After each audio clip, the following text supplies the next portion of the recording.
tonight we have somebody who could only be described as the greatest living expert on all matters extraterrestrial, UFO-like, and other matters relating to the politics of the cosmos, I would say. It's a mind-blowing situation. For the public, it's like, oh, a conspiracy theory, it's entertaining. But if you're actually in a responsible position and you find out that there's a whole secret government program that you don't know about, it's a shock. This report comes from a shadowy Pentagon department that was shut down in 2012. The disclosure movement has been hijacked by people parroting the narrative and the script being written by these black projects. I would say 90+% of everything that's going to come out is false. The most widely seen UFO right now is not alien, it's actually ours. It's a great cover story for all kinds of criminal activities. Blame it on the aliens, right? If we are being visited by interdimensional beings, we should know about it. This has the big disadvantage of the truth being much more unbelievable than the fiction. It's the crash retrievals that are the Rosetta Stone for solving the UFO cover-up. The implications of this is the difference between extinction level civilization versus one that's going to take off to the stars.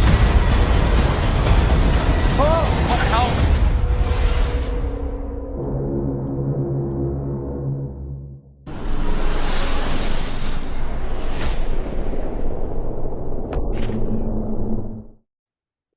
Well, a very, very warm welcome to all of the viewers of Camelot Castle TV from around the world. Dr. Stephen Greer, it is such a pleasure to see you. Of course, we spoke a number of times over the last couple of years. Welcome to Camelot Castle TV. Thank you. I'm glad to be with you again. Well, obviously, the reason I got in touch last week is that the subject of UFOs and extraterrestrial visitors has been on a lot of people's minds. We had these various different activities in the North American skies. And I texted you and I said, what have you got to say about this? And you made a very interesting comment.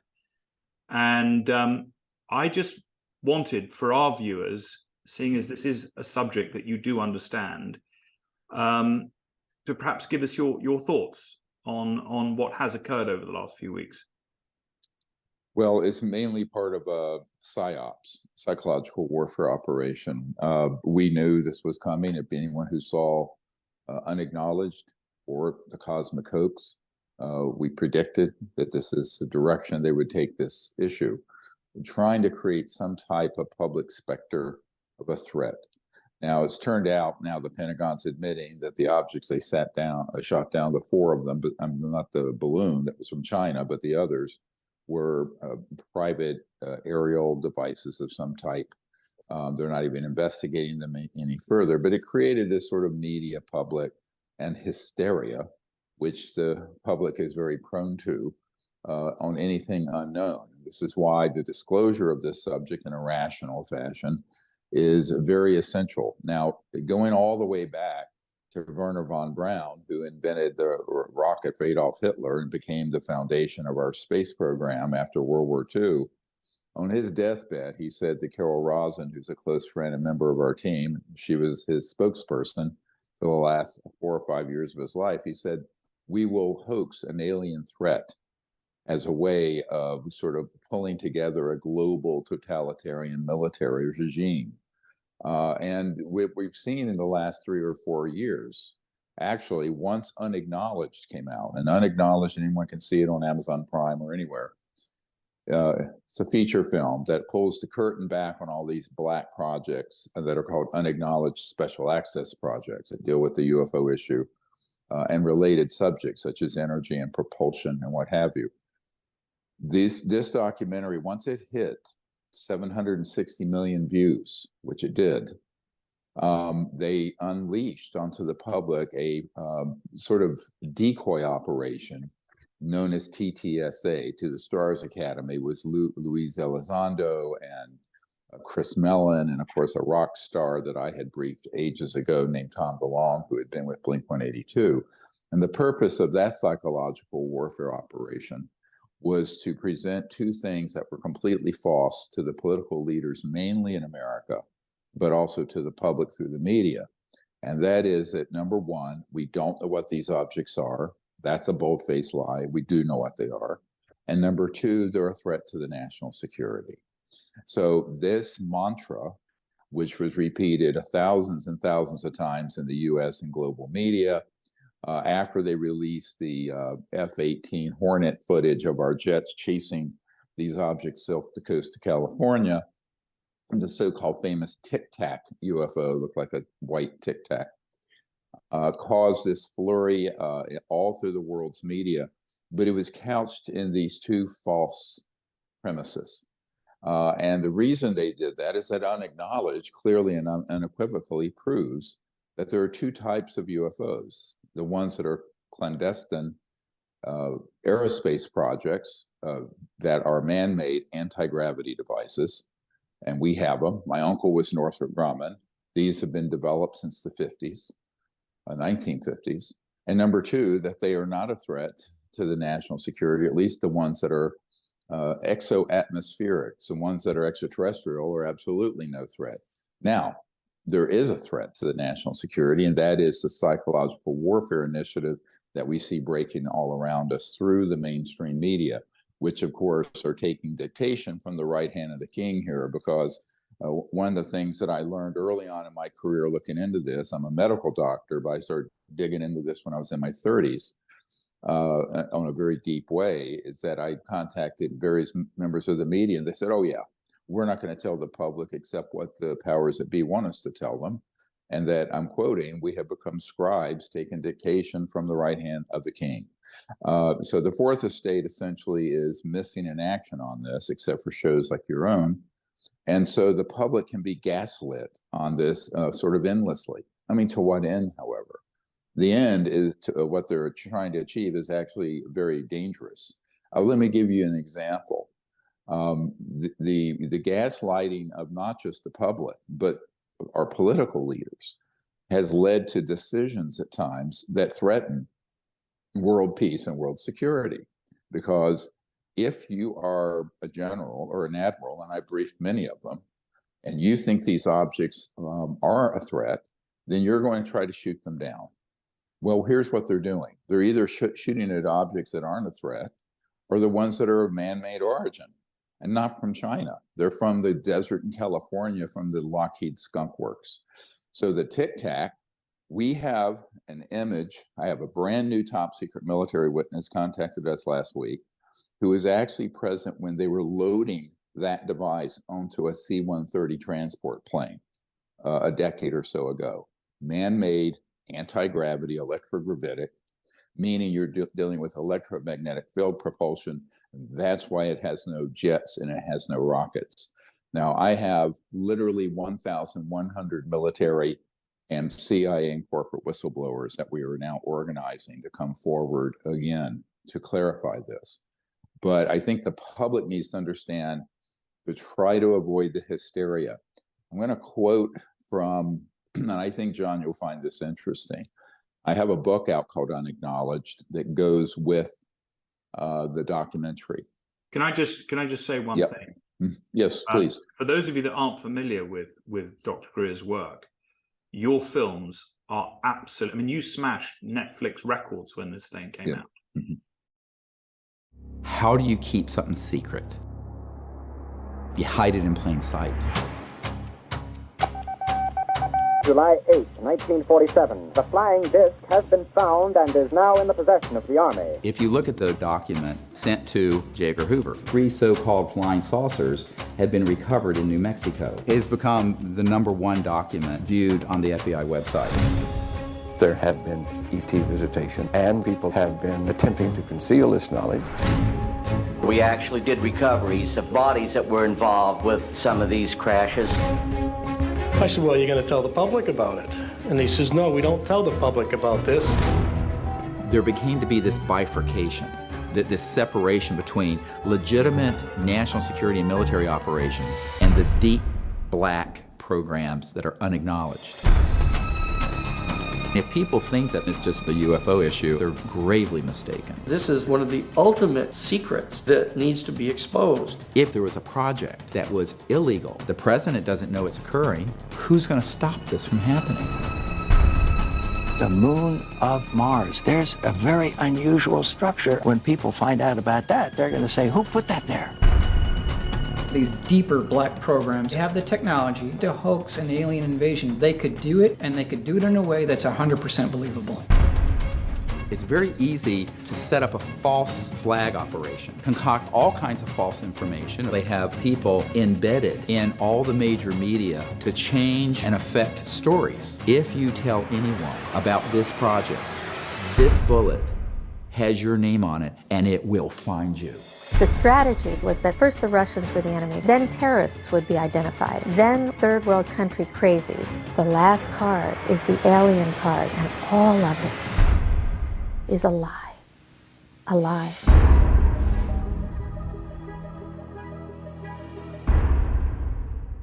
But, you know, you've got to watch. And I suggest what people do is start at the beginning with your first film and then go through the entire series, because this is extraordinary communication.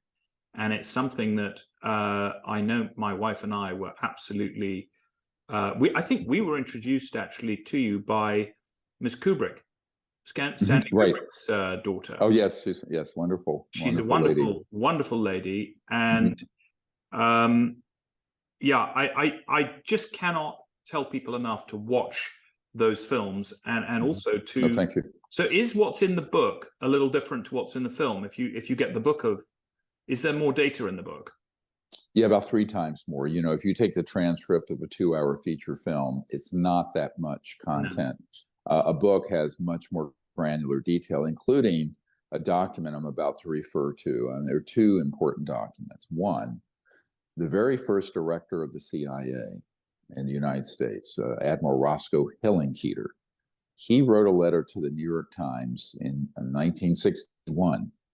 So this is now 62 years ago, stating, and I quote, "The secrecy around the UFO issue is a threat to the national security. The UFOs aren't, the secrecy is." Why did he write that? It was right after Dwight Eisenhower stated, "Beware the military-industrial complex." And he was a 5-star general. He was not anti-military, but he was talking about this fascist collusion between big industrial global powers and government, and hijacking the interests of the government. That is the original definition, by the way, of fascism. But he was too polite to call it that. He just said the military-industrial complex. Now, why did he say that? We have a top secret witness who worked in the White House. He became a lawyer and has now passed away, but I have his videotape on my YouTube channel where he describes being in the White House with Eisenhower, where Eisenhower had lost control over these projects, that basically in the late 50s, 1950s, and since then, no U.S. president or prime minister of the United Kingdom has had operational control out of these rogue and illegal projects dealing with UFOs. That is a threat to the national security, full stop. Now, can we prove this? Absolutely. I have personally briefed the director of the CIA in the United States, your Minister of Defense, the former Minister of Defense, Lord Hill Norton, the head of the Minister of Defense of Australia and Canada, members of the Senate Intelligence Committee and other vital committees in the United States and elsewhere, as well as the head of intelligence for the Joint Chiefs of Staff, Admiral Tom Wilson, and the head of the very powerful Defense Intelligence Agency, which sits atop the Pentagon as the main intelligence gathering entity, General Patrick Hughes, amongst others. In every one of those cases, from the President's office, CIA Director, Secretary of Defense, Ministers of Defense on down, in all of those countries, none of them were read into or briefed on this subject. That is prima facie proof of an illegal and unconstitutional entity running the project. Now, things have taken quite a turn since you and I spoke last. Hmm. I don't know if you know. It doesn't surprise me. And I just do want to acknowledge this threat of hysteria, because that is one thing that I think we all now, since we last spoke, have got subjective reality on how governments use media to create hysteria, and just how destructive. I mean, we have, as a nation, as a world, crashed our economies on the strength of hysteria. This was not a bona fide, really. I mean, I'm not saying people didn't die from the pandemic. They did, but the hysteria has been far, far, far more dangerous. Yes, absolutely. Yeah. And so what you have touched on, and you did predict this, I have to say, your films predict this. When we spoke, you predicted this. You said the next thing that they are going to use is hysteria about UFOs to create either a distraction from what is actually going on, or to actually economically destroy a country, and it's a weapon hysteria. So I just want to acknowledge that your bona fides here, Dr. Greer, are 1,000% as far as I'm concerned. Well, there's a long history of this too, John. I mean, we don't have to start reaching for sort of tangential conspiracy theories. It's settled history that for the Vietnam War, the Gulf of Tonkin, we actually staged and exaggerated an attack on our ships in the Gulf of Tonkin to create the hysteria and anger back home in the States, to expand the Vietnam War, which was a losing proposition by the time they did that. They knew it, because it was going to enrich the warmongers in the military-industrial complex. That was the main purpose. Number two, it's settled history. Colin Powell, who had been chairman of the Joint Chiefs of Staff, Secretary of State during 9/11, was marched up to UN with fake evidence that Saddam Hussein had weapons of mass destruction when we knew he did not. And Dick Cheney and his henchmen pretty much set up the Secretary of State to present false evidence at the UN to justify the invasion of Iraq after 9/11, when in reality, Hussein had not, although he was no picnic, Saddam Hussein had nothing to do with 9/11. He was more of a socialist, sectarian, non-sectarian Ba'athist. He wasn't religious, certainly not a jihadist. And he did not have the weapons they claimed to justify going in there. Now, that was a $2 trillion expedition, with ending up having hundreds of thousands of lives killed, if you count Iraqi lives, and their human lives too, by the way. And so you have this situation where the kind of fear that is engendered from an event, let's say like 9/11, we had the Patriot Act passed in the United States, where most people didn't read it, but it pretty much allowed the state to surveil everything from every private American through data mining and through the big tech companies and the National Security Agency.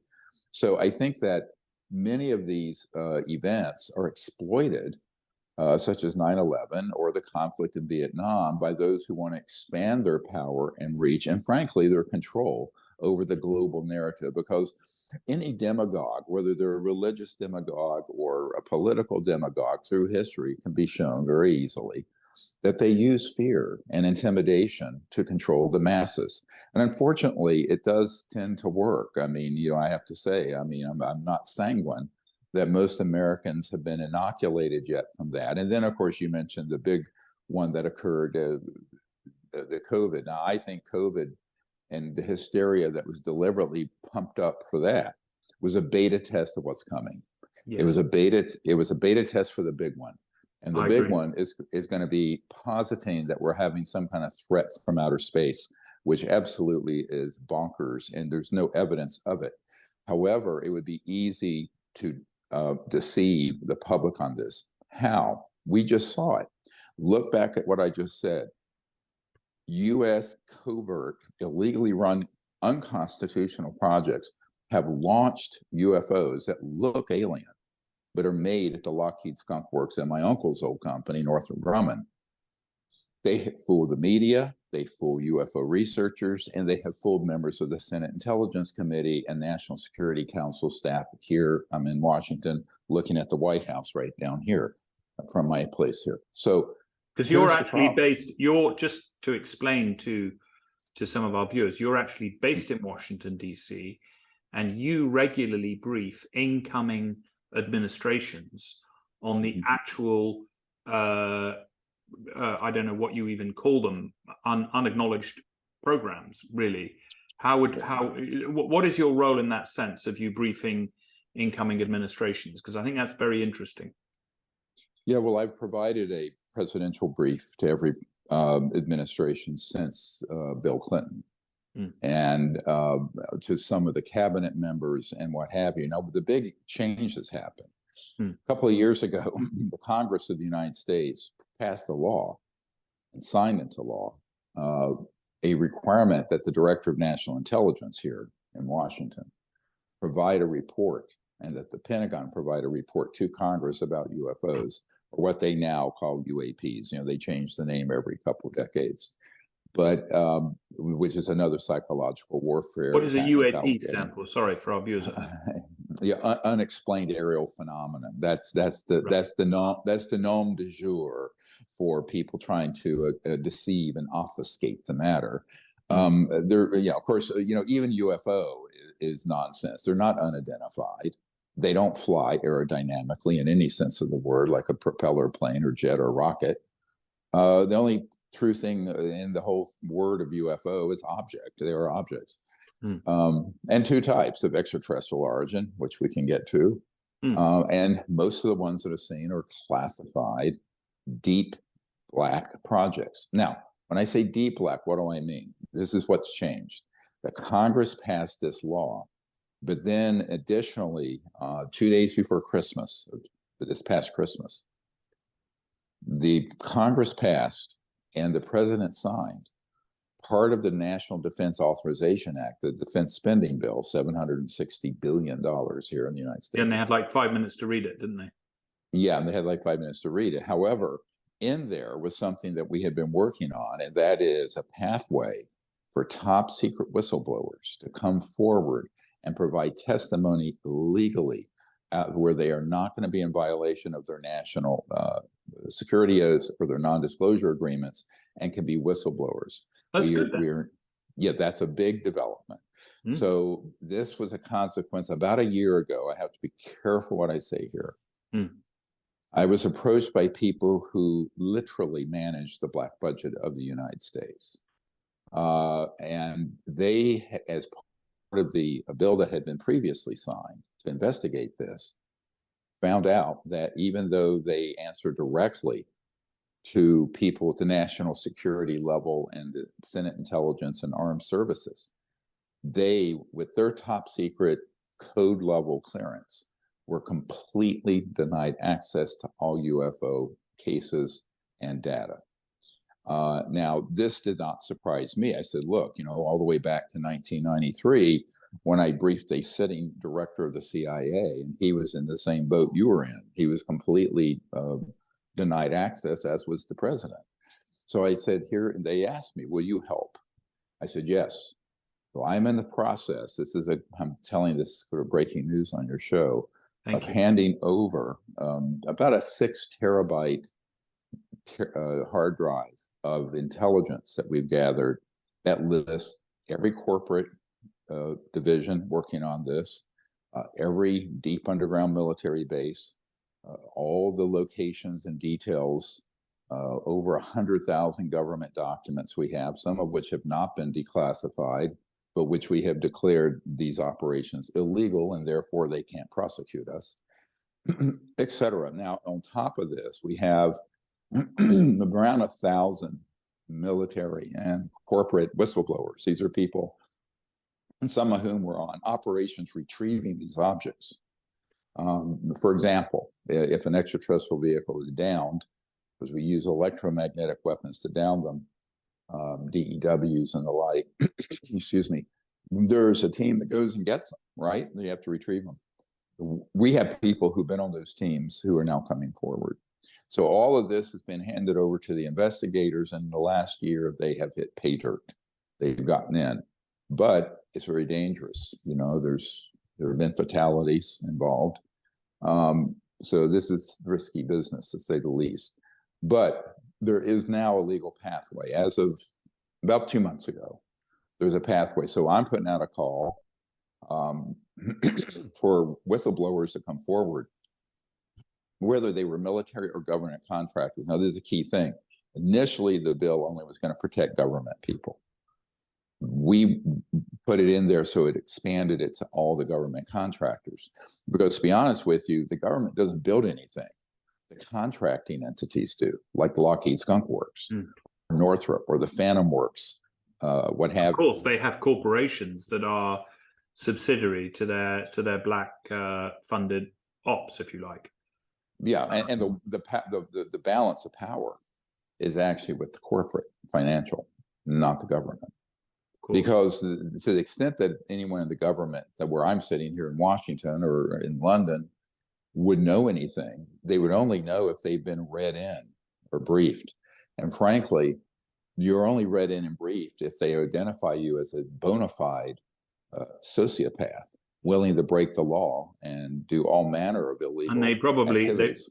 And they probably also have some compromat or compromising blackmail material on you already, so that they know that they can, and that was one of the things that very much shocked me when I came to Washington. I was briefed by very upper level intelligence who just plain as brass told me blackmail is the currency of Washington. And, it starts off with, somebody's unfaithful to their spouse, and it goes south from there, and it goes a long way south. And now, well, and also inducements. I mean, one of the things, bribes. Yeah, so you have a carrot and a stick. Of course. Now, this is an astonishing thing I'll share with your audience. When I was just starting out in this area as an emergency and trauma doctor in 1992, 31 years ago, I had the head of Army Intelligence, General Albert Stubblebine III, approach me and offered me then $2 billion if I would not pursue this path I've been on. And it was a serious offer. And it was a black fund confiscated How from much Eastern did you Europe. just say? How much did you just say? 2 billion with a B. 2 billion. And that was, 31 years ago, and that was a lot of money. Of course, now they're minting a billionaire in Silicon Valley every week. But in those days, that was a lot of money. It was a lot of money, and it was a serious thing. I said, no, I'm not going to be corrupted this way. He then went to my wife, who sort of epitomizes noblesse oblige, and tried to convince her to convince me. But of course, I didn't do it. This is the kind of the sort of things that happen. I met with a man who is a corporate operative also in the 90s, who explained that they had given at least 10,000 people $10 million apiece or more to secure their cooperation with the secrecy. So the amount of money slushing around in these funds are amazing. Even Donald Rumsfeld, the day before 9/11, if you look at the movie Unacknowledged, we have the clip. I'm not sure he knew it was being recorded. Admitted that there were $2.3 trillion unaccounted for, quote unquote, in the Department of Defense of the United States. And that's the exact department that the quote unquote airplane that flew into the Pentagon happened to go into that wing, didn't it? Where they were doing the accounting. Yeah, but they were trying to look into where's the missing 2.3 trillion. And actually by now I suspect it's more like 8 to 10 trillion. So what you have is a situation that is just a runaway train of government excess secrecy. And this is what the CIA director warned about in his letter to the New York Times in 1961.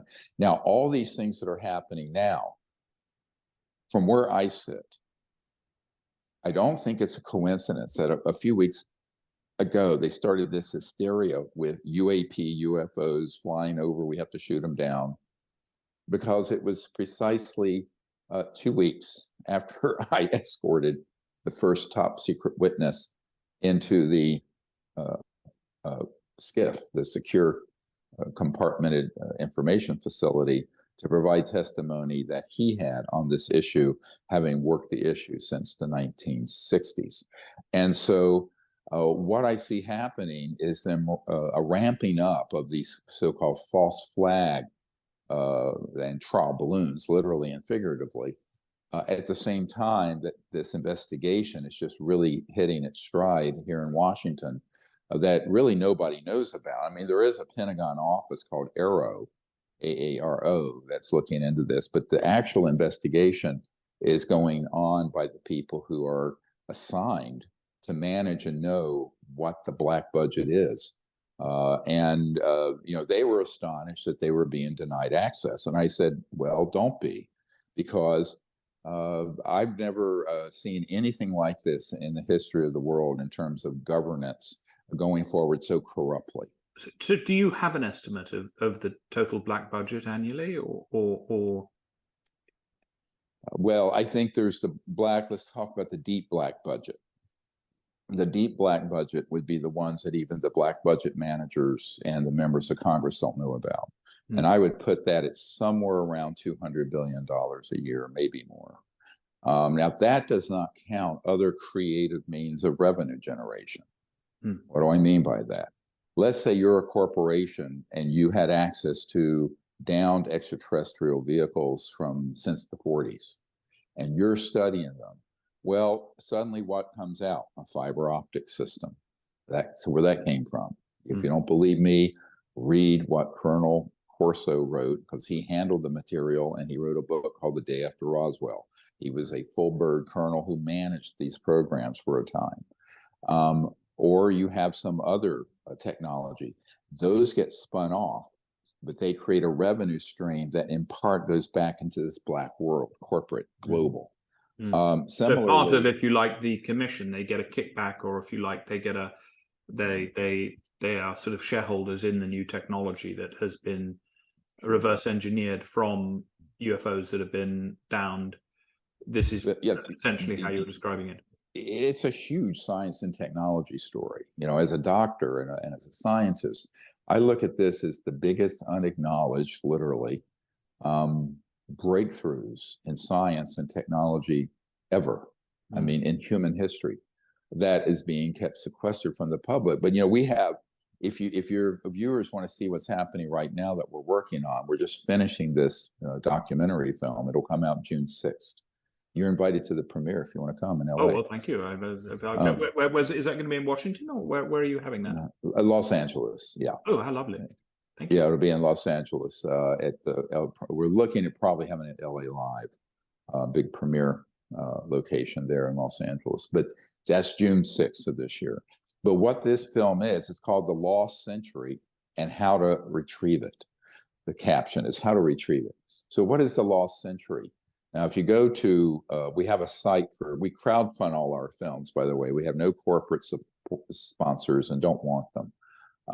It's the Lost Century. So people can actually, if they want to, sorry to interrupt, they can actually help you get this message out, participate with it. Right. That's fantastic. That's how it's done. So the site is thelostcenturyfilm.com. Thelostcenturyfilm.com is where you can see the synopsis of the film, but also make a contribution. And it's important for people to understand all these documentary films we've done have been crowdfunded by the people, and have also the publicity to get them out has been crowdfunded, because our distributor puts nothing into getting the word out. And if you just release a film and don't get the word out, then it just sits there. So that's something we fundraise as a public interest group, so people can contribute there, and it would help us a great deal. The other thing that we're going to be doing around the same time, we have a tentative hold on the National Press Club here in Washington to hold another disclosure event here. Oh my God. That in June, also June 12th. Well, the last one was phenomenal. Last event, this will be more significant. That one had about 800 million people see it. And shortly thereafter, of course, 9/11 happened that, set up a situation where people stopped looking into this issue because they had a bigger problem to focus on. I won't comment on it. I don't know if you'd be doing a premiere in London, but if you do think about it, my wife and I would be very happy to help with that. Oh, great! We would love to. Maybe do get a few. We'll discuss that anyway. But just back to your point about whistleblowers. Of course, this week we've seen really what I can only describe as the infiltration of Veritas, and of course James O'Keefe today has walked away from that organization. Is now going to be striking out on his own.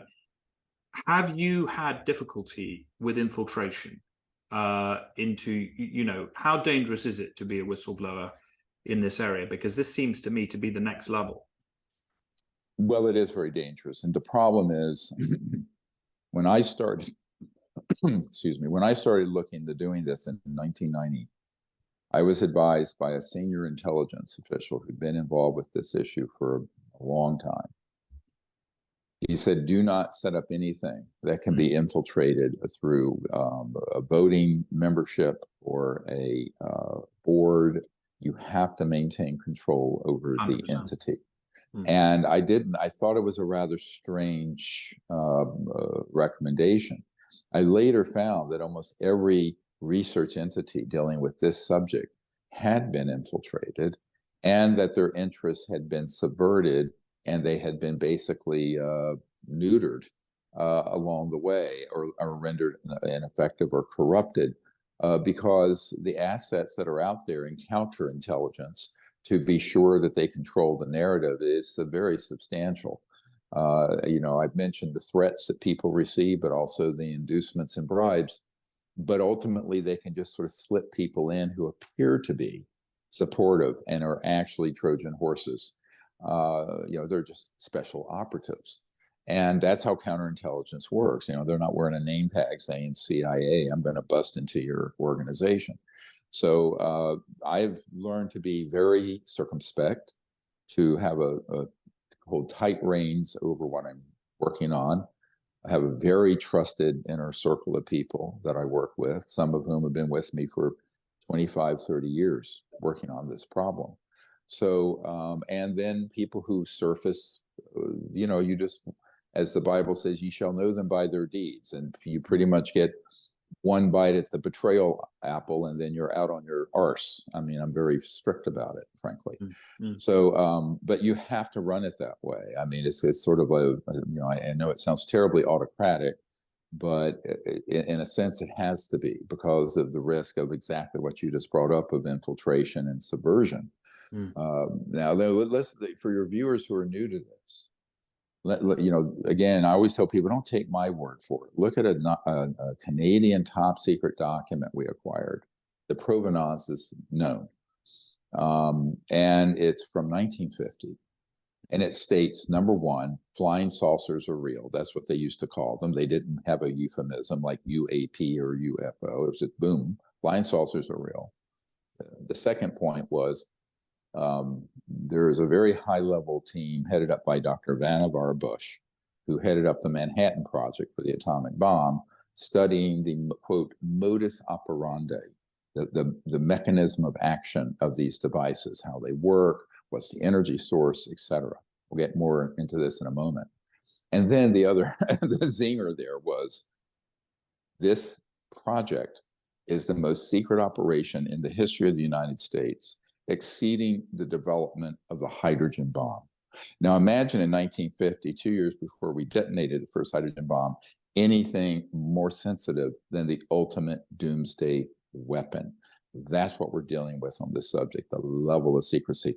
So with the kinds of funds they have and the intent to keep it secret and the intent to break the law and to assassinate people, frankly, you have a situation where what Eisenhower warned about has come full on to pass. And that is the complete corruption of the interests of the people and of government by an illegal and unconstitutional operation. Now, in the last year, and since I spoke with you last, this has been proven to the senior investigators here in Washington. They now know everything I've just said to you. The question is, what do they do with it? What do the people at the National Security Council staff or the White House Military Office or the Senate and House oversight committees, the Senate Armed Services, Senate Intelligence Committee, House Government Oversight, now that they know this, or they know it in part, they're just still digging into it. Because I tell you, a 6 terabyte hard drive, the amount of data in there, it'd make your eyes roll back. And a number of leads. And I mean, it's a granular this intelligence archive. I'm hoping to release it to the public at some point. Or so you're going to put the whole archive public eventually? I would like to. The only thing I can't do, John, I have to redact people's personal information. For example, if a top secret whistleblower has come to me from General Electric or whoever, I would have to take that person's name you always out. have to. Yeah. No, that's good journalism, and a good journalist always protects their sources. That's well, right. unless they've agreed to come forward. Now, here's something exciting. We have some new people who've contacted us since this law was passed, because I've gone on shows like your own and put out a call for patriotic whistleblowers to come forward. And so you would like to hear from people. Yeah. So if anyone listening is or knows someone who has been involved with these projects, there is now a legal and safe pathway for you to come forward, and I will personally handle the case. And if you want to come to Washington and give your information to these investigators, I will walk you literally through the door. That's what I'm doing. Wow. That's a hell of an invitation. And because I think people are spiritually burdened by what they've experienced. And ultimately, I think as human beings, or as human spirits, however you think of yourself, we want to do the right thing.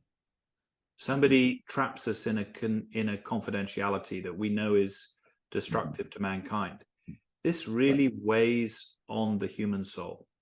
Oh, it does. And I think, in a way, what you're doing is allowing the world to unburden itself.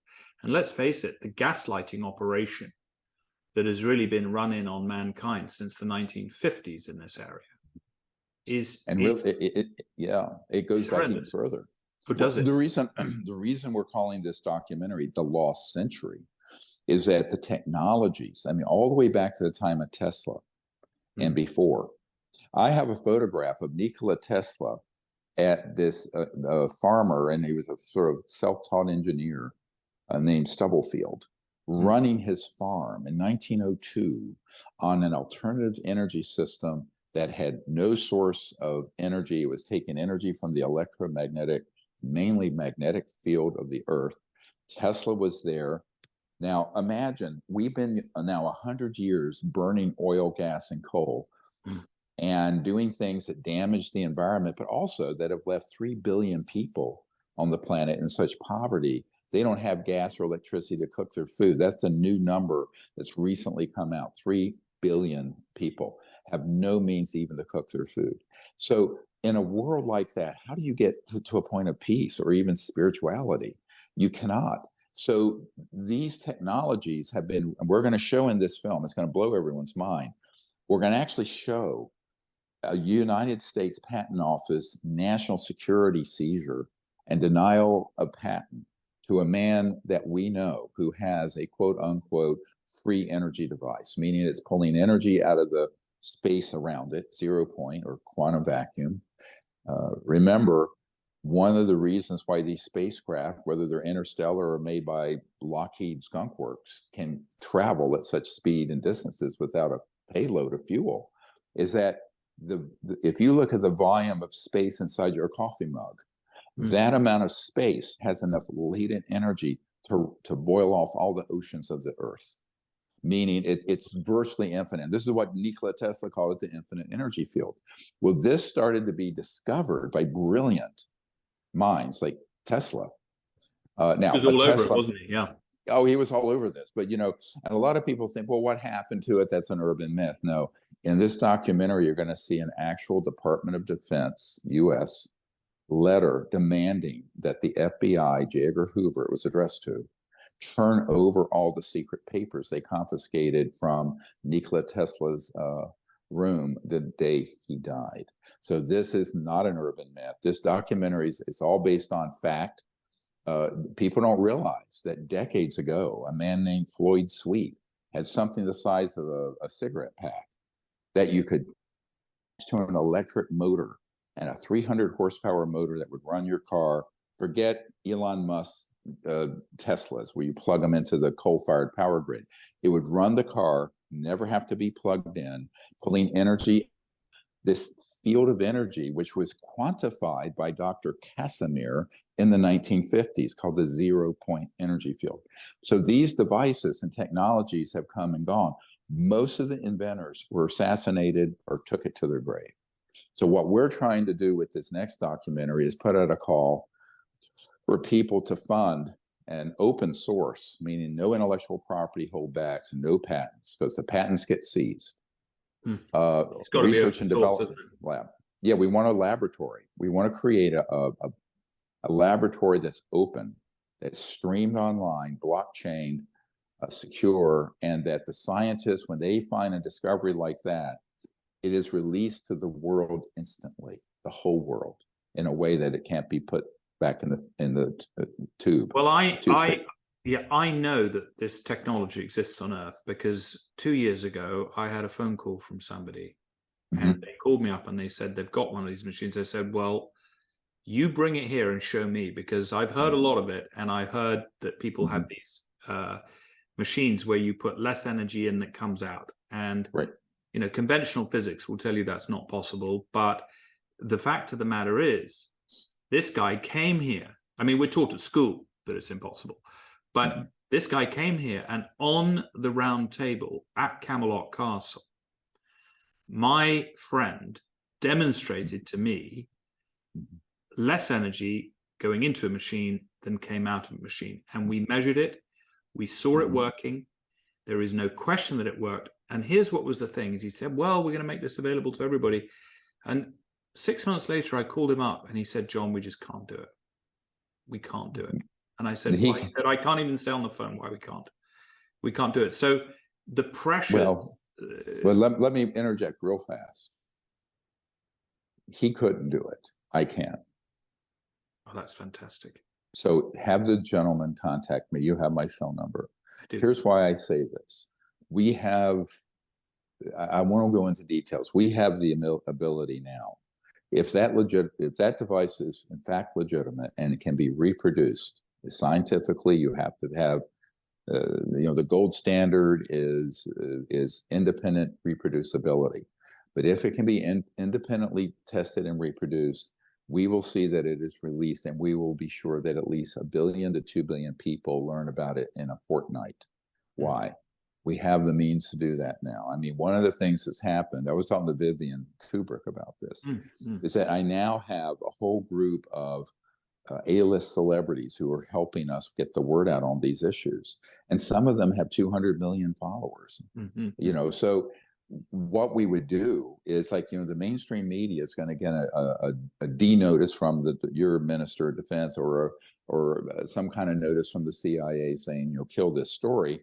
And by the way, in the documentary, we have a document from the CIA that talks about them having people inside all the media to kill stories and change them in black and white. It was a 1992 document. And we'll show it to people in the document. I think one of the things that the world has woken up to over the last 2 years or 3 years is fake news and the use of propaganda.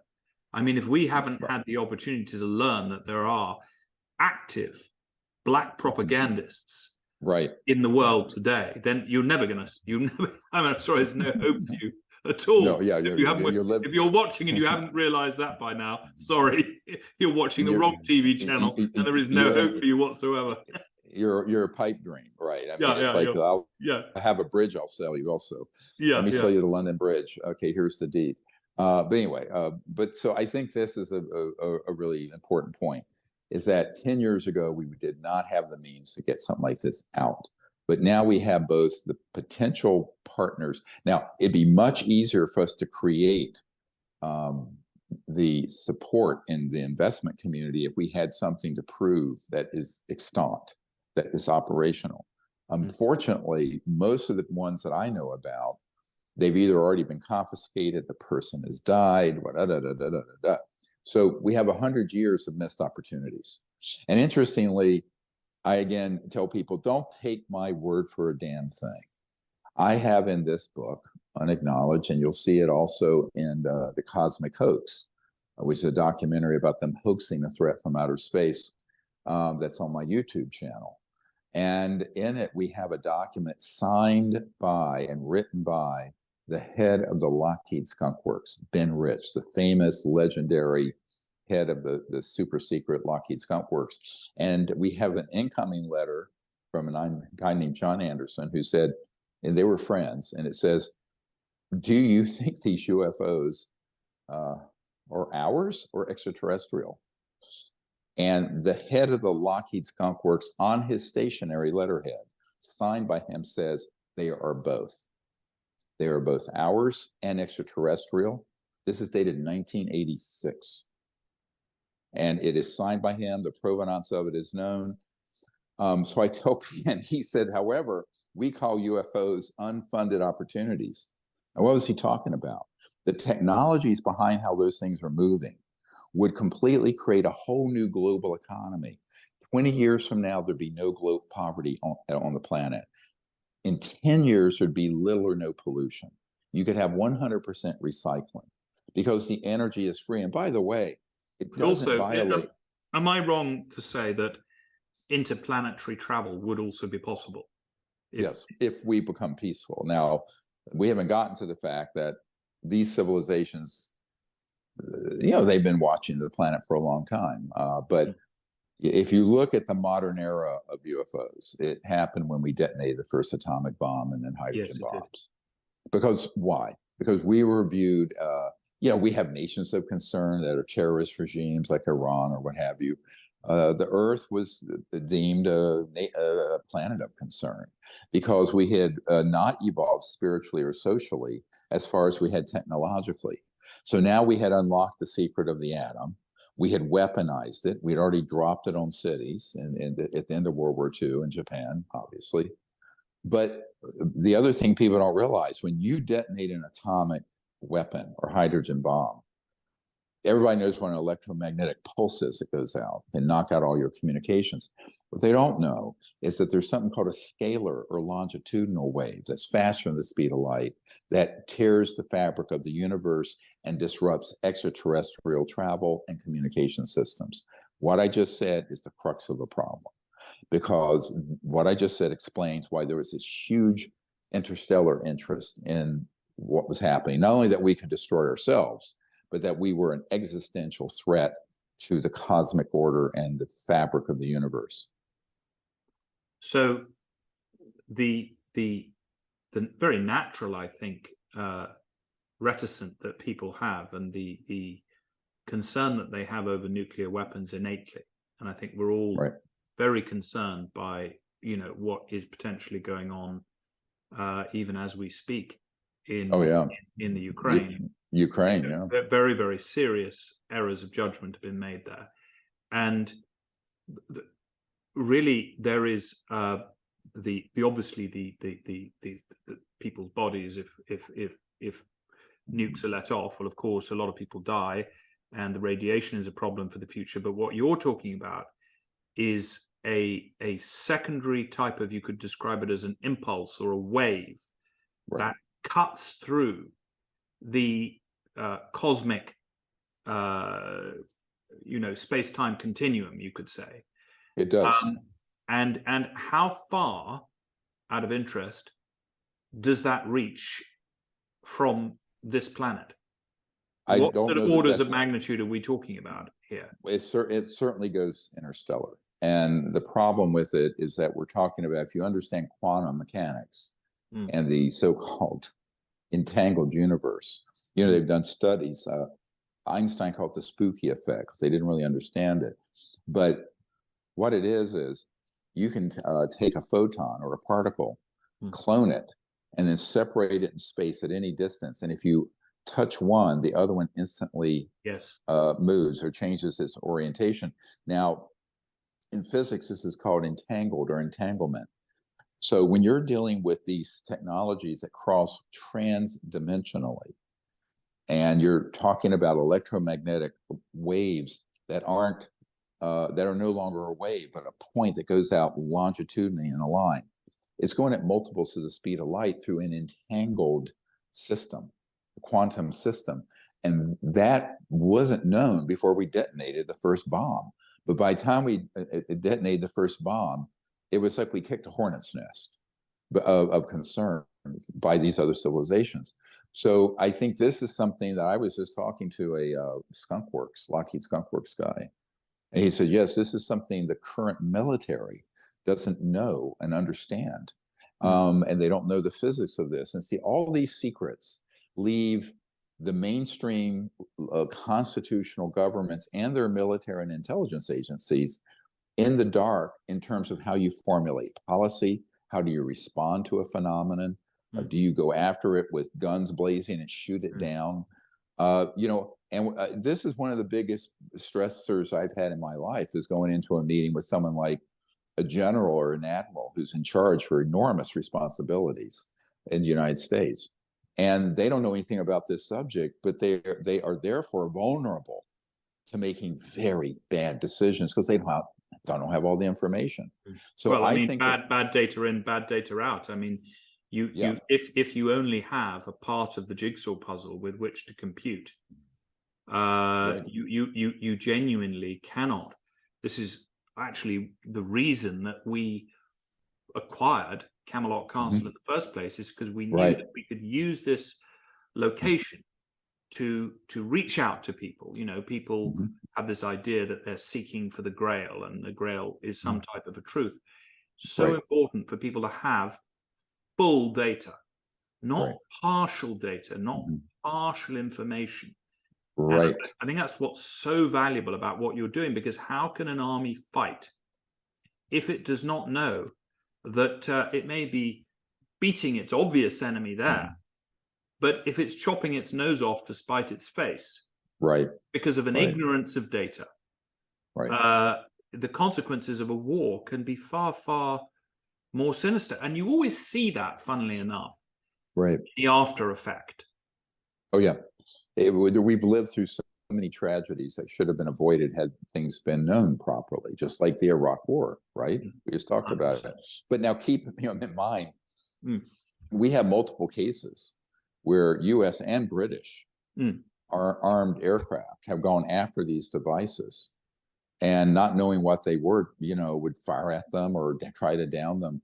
Now, one of the problems is many of the ones we're chasing, the fly boys who fly Navy jets, Air Force jets, what have you, in your country and mine and around the world, they're not read into these unacknowledged projects. No, of course they're not. So they, when they see something like that, they don't know what to make out of it. I spoke to an admiral and his staff who were in charge of all of Atlantic Command, meaning the Commander-in-Chief Atlantic Command, where you'd fight World War III for the entire nuclear submarine fleet for the United States. I'd been in the command center.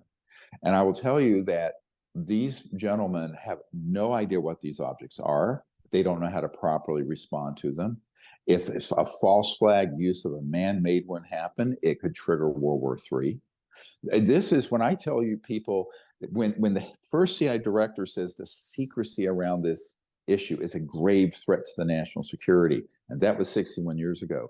We're getting a bit long in the game here to let this secrecy go on much further, because at a certain point they can hit a button, these covert interests, and they can throw the world into the hysteria of War of the Worlds or some nonsense. So I think that this is a real vulnerability. And that's why the disclosure of this, the disclosure project, is so important, because you're not going to, unfortunately, I don't see right now there's any major media that's going to dig into this. I think we're going to have to do it as an independent organization for now. To date, in your country, in my country, the major media have only been allowing onto the public airwaves the people who we know are counterintelligence and disinformation functionaries, like Nick Pope from your Ministry of Defense, who I had met with back after we did a close encounters of the fifth kind, where we make contact with these civilizations, and 100-foot diameter craft materialized in a field. That following spring, he invited me to the MOD and to meet with him so he could take that report, and it went up the food chain. He didn't know where it went. Now he's in the private sector, and has been tapped to go in front of the cameras and basically lie to the people, like Chris Mellon has, and like Luis Elizondo have, where he basically says the same thing. These are a threat to the national security, but we don't know what they are. Now, that studied agnosticism, which is totally fake, as well as this constant mantra of it being a threat to the national security, I always pivot and say, they are a threat to the national security, but it's the man-made ones run by a rogue transnational state that does what it wants. And again, don't take my word for it. Look at the clip we have of Senator Inouye, a very senior U.S. senator back in the 80s. And he says, there exists a shadowy government with its own Air Force, its own Navy, that's above the law and free from the law itself, and has its own funding mechanism. Now, this is one of the senior most U.S. senators saying that almost 40 years ago, more than 35 years ago. But, is that story actually being investigated by 60 Minutes or the BBC or all these investigative journalists? I don't see it. And so I think that this, of course, is a huge story on many levels: scientific, journalistic, governmental, not least of which, who's paying attention to the relationship between humans and the actual extraterrestrial visitors, the ones that are EBINs. They're called EBINs, extraterrestrial biological entities. Well, we have a very, I would say, it's not an exclusive group because anybody's welcome, but we have a group based out of England called Truth Seekers and Game Makers. And there's some it has a social media reach of 1 billion people a week. Some of the biggest social media players are on it. And I know some of them will be watching this tonight. If any of you are interested in helping to accelerate the speed at which this data can reach the general public, can it be overwhelming to the public to release this data too quickly? Are you mindful that too much truth too soon can create its own problems? It's a bit of a catch-22 because the clandestine operations are already getting ahead of the curve of disinformation and spin and fear. So we can't let this lag. Every time we move forward, they come forward with another cache of fake incidents and manufacture some threat, whether it was the events after the balloons a few weeks ago, or the Tic Tac off the coast of California that our Navy jets were chasing, which was hours from I have a picture of the underground Lockheed Skunk Works base where that thing came out of. I have a photo of so all that stuff last week, for anybody that's watching, has just tuned in, that was not genuine extraterrestrials. That was all psyop stuff. No, and even the coverage of it, how they pulled the trigger. People have hobby balloons and drones and stuff up all the time in America. I think it's psyop. Now, remember, I have a document from 1950, so it's in my book, Unacknowledged, and it's signed by the head of the CIA, William Bedell Smith, and it's to the Psychological Strategy Board of the CIA, and it explicitly states that the UFO subject is a matter that can be exploited for their psychological warfare purposes. Now let's fast forward to 1985. Jacques Vallée, in his book, admitted and put an entry in his log that he has a CIA document from 1985 that details how the CIA was abducting peasants in Argentina and Brazil using stagecraft to make it look like they were being abducted by aliens, but it was being done for its, and I'm quoting from the document, psychological warfare value. So these are maniacal, evil plans. So when you hear all this stuff, when I say, I deal with it. Oh, I'm so afraid of being abducted. I said, Yeah, you should be, from the CIA and these special projects. The extraterrestrial civilizations have no need or interest in doing any such thing. But 99% of what everyone's going to hear and see on this subject is very carefully curated disinformation to put the quote unquote alien issue onto a terrifying, fear engendering pathway, which of course is the only way you seize power, when you want to eventually reveal it. So we're racing the clock, though. See, John, yeah, it is traumatic for people. I mean, I can tell you, the investigators and the people I'm working with here in Washington, after the first couple of meetings with me, and they actually got inside and saw all of what I'm saying is true, they have a type, I call it disclosure PTSD. They seriously have it's traumatic. And, you know, they're reaching for the bourbon bottle, right? They're reaching for the bourbon glass. But it's very stressful. Now, to the people out there who view all this as entertainment, it's all very interesting. But if you're actually in charge of the black budget or in charge of the United States military, national security, and you find out you have been deceived for 70 years, and that you're wondering what these objects are, and your own black budget is funding them through a series of embezzlement schemes that go up into the trillions of dollars. You talk about traumatic. This is very traumatic. But, you know, the truth, what was it, that feminist who said, Gloria Steinem, the truth will set you free, but first it will piss you off. I mean, you know, and unfortunately, that's the situation we're in. Now, I do hope I can come to the United Kingdom. I'm thinking in September, and do a series of events there. If you well, want you'd to host be anything. very, very welcome to join us at Camelot Castle. But also, I've got a few friends who would probably like to welcome you in London. And perhaps your friend in Oxford that we spoke with too. Yes. I think that would be. I won't mention who it is, but that would be very interesting, and because we need to do a serious high-level number of briefs on this. You know, you're King Charles and his father Philip are very keenly interested in this subject. By the way, I know for personal fact. Well, I obviously I can't speak for His Majesty, but he is a sentient spirit. Oh yeah, my observation. That's what I see. Somebody who is he's willing to look at ideas that are you know, he's not fixed in his ideas. Well, also he also has an extreme interest in the environment and the ultimate. Let's face it.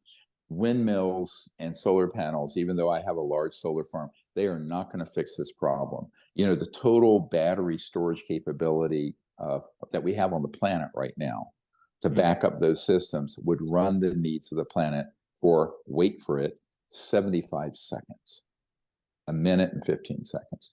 We are not going to get there. Now, these technologies, these 0-point quantum vacuum technologies, those would get us there very quickly. Now, it's going to disrupt hundreds of trillions of dollars in public utilities, oil, gas, coal. Surface roads eventually will be obsolete because you'll have the ability to float over them. The problem with all of this is that transition should have began in the 1920s. And here we are in the 2020s, having frittered away what I call the lost century. So there's a lost century of evolution, spiritual, social, economic, environmental.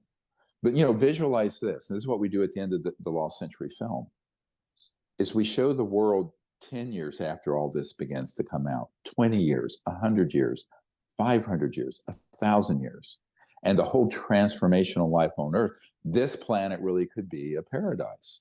And it could have evolved to that level already had there not been the corrupting interests. We're not talking the billionaire here and there. We're talking trillions, hundreds of trillions of dollars in assets that are being protected to maintain the status quo. Now, and I understand that from a macroeconomic point of view, but if the macroeconomic interest begins to strangle the Earth itself and it's a system that a priori requires half the world live in abject poverty. 48% of the world doesn't even have indoor plumbing. As I mentioned, 3 billion of the 8 billion don't have any way to cook their food. You and I are very lucky, but I mean, think of the other children of the earth. So if you're going to actually look at the globe, the planet, in any kind of realistic way, we're going to have to step up the game. And so even though, yes, it may be sort of a future shocking information coming out, we really can't delay it another 100 years. I don't think it can be delayed another 10. If we don't get this resolved in 10 to 20 years, we're pretty much going to be cooked. And, we just had our 12th grandchild. I have 4 daughters and 12 grandchildren. Really? Well, many congratulations. Yes. That's fantastic. 12 grandchildren. 12, yeah, a nice Wow. dozen. That's exciting. So you think, well, what kind of planet are we leaving them? You have children, adorable. That's why we're doing. That's why we're doing what we're doing. And I never forget when my dear wife, who you've met, had our first child and gave birth, and it's such an experience. Oh yes. And I remember thinking, what world have we created for him to come into? And at that point, I just decided, you know what, I've got to step up my own, because it's a little bit of a risk for us too, to talk about these things openly, which we have done. Of course, yeah. But it's riskier if you don't. Exactly. That's that's how evil prevails. Good men do nothing, right? I mean, that's saying, but we have to do something. It's a moral obligation, and that's the call I'm making to all these people, your country, my country, around the world, who've been part of these covert operations. They didn't know they were being run illegally because they were in a mid-level or entry-level function. We can now prove they're being run illegally.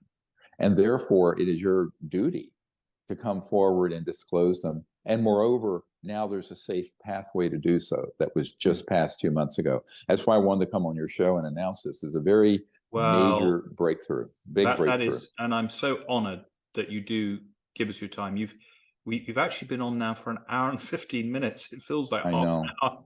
And I know. I have another meeting. I'm here in Washington. It's President's Day, but some of us don't get a holiday. I never get a holiday because I work for myself. That's the problem. Well, if there's one way that people could connect to you, or last thing you'd like to say to our viewers, what would you like them to do in terms of action? Well, help support us at thelostcenturyfilm.com. It's a crowdfunding. You can make a donation. The donations there will also help support. We're going to have to spend about $250,000 this year on the disclosure press conference in Washington, D.C. and related expenses.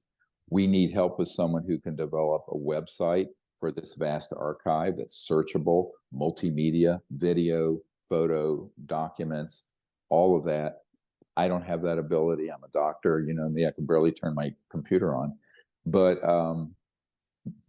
we managed to get the Zoom working somehow. So we need help in that regard. And we need help with people networking to folks who can help us develop an energy lab. You mentioned this gentleman who had one of these technologies. He needs to reach out to us. If you work through your network, it won't be hard to find people who worked in these classified projects and who need to be brought forward safely now. And even in your country, they're watching very closely, I know, in your government what's happening here. And when I met with Lord Hill Norton, your former Minister of Defense, he was a Sea Lord, a 5-star admiral, and I was at his house in Hampshire, and he was furious that the whole time he was in that position, which means you're also head over MI5, MI6, and he was also head of the military committee for NATO. He said, I was never told about this issue. I was never read in. I was completely left out of the loop on this. And he was livid. And he's passed away now. But that's my point, is there are very, very decent folk out there. People have this idea. He was. That everybody in the government is rotten. They're not. No. There are some very, very good folk. And if you give them the data, if you arm them with the information, then they do act, or they find a way to act, and that works for them. And so thank you. And I urge anybody to be in touch directly. And anyone listening who may have contacts in your government, who, when I come over, A lot of times I'll take a private briefing with a minister or, a member of parliament or something who want to know. I do that here in Washington. So, I mean, I would encourage people to look through who they know. And if there's some people who have an interest in this, who need to know in the government or your military, I'd be very happy, because I hold my own clearances. And what that means is I can disclose anything I have to anybody. Wow. At my discretion. So I don't work for the government. Everything, even though I have more information than the legal U.S. government has, unfortunately, it's a strange I got position. one more question for you. Are you personally in touch with non-Earth forces, like the extraterrestrial beings? Are you in communication with those elements, or is that something that you can't talk about? No, we certainly are. And if you look, there's also a documentary called Close Encounters of the Fifth Kind. And Close Encounters of the Fifth Kind, there's an app we have called CE5 Contact app. It's in the top 10 educational apps in the world. And it trains people how to become an ambassador and make contact with these civilizations in a really safe way. And yes, my team, I have a senior team that isn't very involved with that. We have had contact. You'll see in the documentary some amazing photographs of ETs that have appeared at our events out under the stars. We may do one of these in Europe when I come over in September. Well, that'd be fantastic. And maybe someplace dry, someplace drier, like maybe Portugal or Spain. Yeah, or somewhere warm, warm and dry. Yeah, absolutely. Thank you so much, Dr. Greer. Thank you. Appreciate your help. Yeah, thank you.